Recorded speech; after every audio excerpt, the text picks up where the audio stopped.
Greetings viewers, Eric the Car Guy. Thanks for tuning in today, and if you like Dad's truck, definitely stay tuned. And if you don't, well, watch anyway, because this will be fun.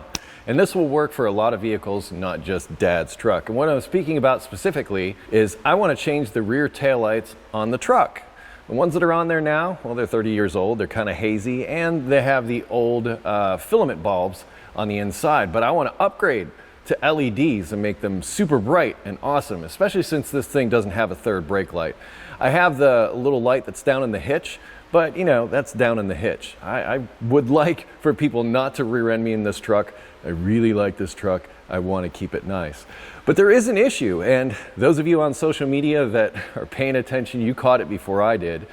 If you install LED bulbs in your taillights, it's very likely that you're going to have to install a resistor in order to make the turn signals work properly. If not, they'll flash super fast. So in this video, I'm going to install new taillight housings with LED bulbs and the resistors necessary to make your turn signals work properly. Stay tuned. Let's start with a look at the before taillights. So these are the original taillights. That's how they look like as taillights. Brake lights, reverse lights. Here's a turn signal for you. And the other side. Now I'm a bit disappointed that center light is flashing now because it shouldn't. In a previous episode, I installed the 7-way connector, which that is connected to. It shouldn't be blinking like that. So I might ditch that altogether. That might just be something internal to that. And if you don't believe me that I hooked that up correctly, watch the video where I installed that 7-way. And it's weird that it only does it on right turns and not on left turns. That's something inside that 7-way plug. Either way, I think we're probably going to lose that middle one anyway. I just hope all the trailer stuff works correctly, which I believe it will. Like I said, watch that video where I installed the 7-way connector in the back for the trailer brakes. Removing the taillights is pretty simple. There's 2 screws, one down here and one up here on this truck, on both sides. One there and one there. You remove those screws and I'll show you the trick as far as getting the housing out of the bed of the truck. Now in this truck, these are Torx. I don't know exactly what size, but it's pretty small.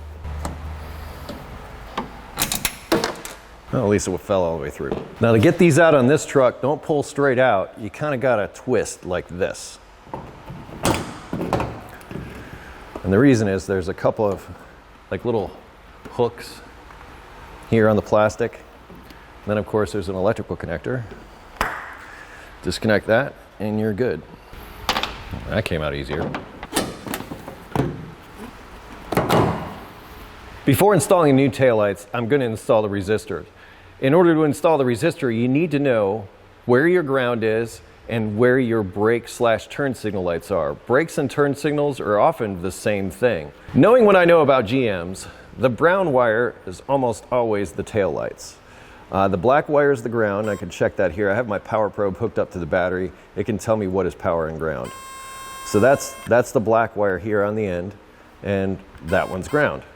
And then there's this dark green wire and a light green wire, and then there's the brown wire. As I said, I think the brown wire is going to be our taillights, which I can confirm that now. I'll go and I'll turn the taillights, or I'll turn the running lights on, and we'll see if we have power at that brown wire. Okay, the running lights are on, and we have power at that brown wire. Like I said, brown wire on GMs is almost always the running lights. Now, I believe the brake lights are going to be this light green. So the brake/turn lights are going to be on this light green one. So I'm going to turn on, well, I'm going to activate the brakes and see if this comes on. Actually, I can just do the turn signal because just as I just said, the brakes and the turn signal are on the same circuit. So if we get this to flash, then we know that that's the turn signal that we need to tap into. The right turn signal is activated. So I'm going to look at this one here. No, I was wrong. It's got to be this dark green. Okay. So I'm glad I checked. It's this dark green wire here that's going to be the brake/turn. This other wire, I believe, is the reverse lights, the light green. Now for the brakes, I'm just going to wedge the pedal down against the seat like that. Coming back to that same dark green wire, I'm going to check it. We've got power coming to it. So this dark green wire and this black wire are what we're going to put the resistor in so that we don't have the hyper flash situation. In order to illustrate what that is, why don't we just plug in one of those lights so you can see what I'm talking about. Here are those new taillight assemblies. Shiny, right? And here are the LED bulbs that I'm installing. This one all the way down at the bottom is a reverse light. These other ones here are going to be the new taillight slash running lights. And these actually flash or shine red. I believe the brake light's still on. Yep. So the brake light will work fine. But watch what happens when I try and do the turn signal. Okay. Well, that's embarrassing. What might be coming into play here is this guy. So let's just unplug it and see what happens. Yep. That's what was happening. So if we unplug that guy, we get this, which is what we're trying to prevent. This is why we are installing the resistor. And just for the heck of it, let's try the reverse lights and the running lights. See what those look like. There's the running lights.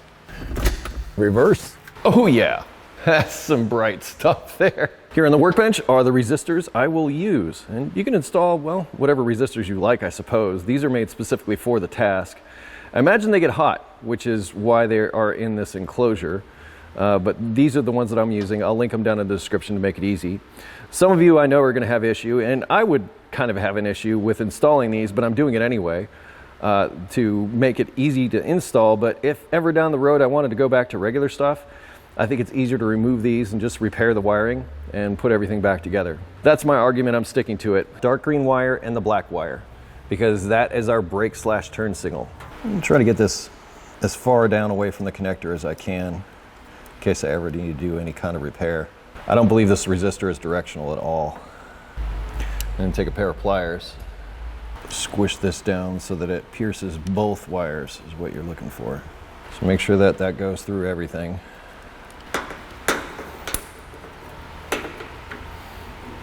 Let's plug it in and see if it's fixed. First up, running lights. Looks like those are working. Next up, brake lights. Now for the turn signal. No more hyper flashing. I'm gonna take a couple of extra steps here and just fill the back of this with some RTV. Help minimize any corrosion that might happen. Am I helping or making a mess? Honestly, I can't say. I don't want this flopping around in there, so I've got some double-sided tape. I'll take this and just put it back down here so it's out of the way, and I can still move this plug around. On this side, I'll be wiring the resistor into the yellow and the black ground wire. Let's test it. Running lights. Brake lights, turn signal. Oh, well, I guess we're getting reverse also because I left it in reverse. It all works. Let's get those new lenses in. This thing does get toasty, just in the short time I had it on. Definitely noticed that it was on. These have gaskets that need to be there, so make sure you install those. I had to switch these bolts over, or screws, I should probably call them. And just the opposite of when you took them out, you got to put those hooks in. And then just line up the screws.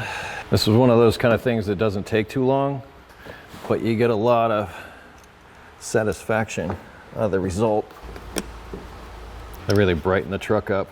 Well, actually what they do is they make the rest of it look dirty, which it is. I do need to wash it. I always need to wash this truck. It's black, and my shop is, well, basically at a truck stop with a dirt road. So there's always dust, always. Oh yeah. They look brighter even before I turned them on. Like way brighter. Let's see what these look like in the dark now. Running lights. Already, I mean, I can see that. Clearly see that. Brake lights. I can also clearly see that. Holy cow. I could see the whole back of the shop with those things on. Very nice, all right. And while we're here,